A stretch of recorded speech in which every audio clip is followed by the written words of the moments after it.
Hola, ¿cómo andan? Después de tanto tiempo. En el día de hoy vamos a responder una duda que siempre surge, que es la diferencia entre resina epoxi y resina poliéster. La diferencia número uno es la resistencia.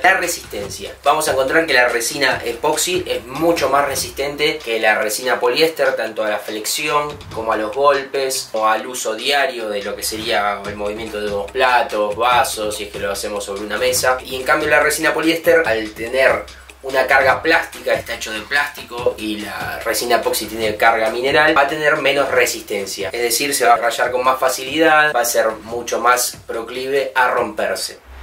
La diferencia número 2 es el precio. Hay una brecha bastante grande. Cuesta unas 4 veces más, 5 veces más aproximadamente en mercado una resina epoxi que una resina poliéster. Es muchísimo más cara una resina epoxi por los componentes que tiene, por el proceso de fabricación. Entonces vamos a encontrar una diferencia muy grande de precio. La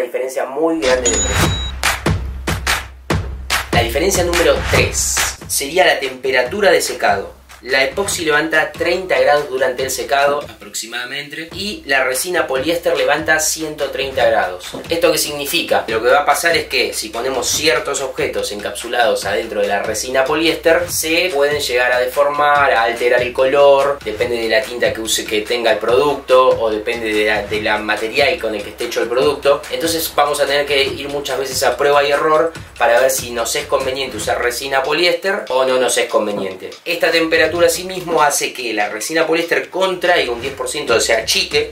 Es decir, llenamos un molde hasta acá, se nos va a achicar un 10%, y la resina epoxi no, autonivela. Entonces esa temperatura hace que la resina poliéster contraiga y que la resina epoxi no contraiga.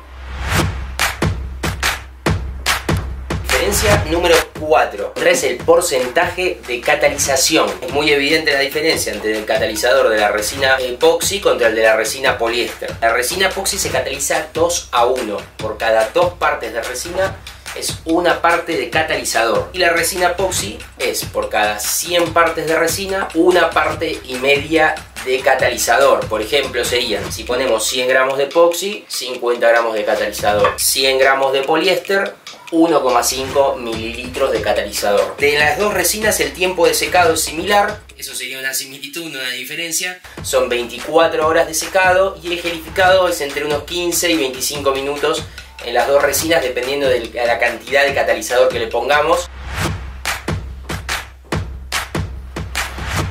Diferencia número 5, viscosidad. La viscosidad de la resina epoxi va a ser más alta. Por más que estemos trabajando en una resina de baja viscosidad de epoxi, va a ser mucho más viscosa que una resina poliéster.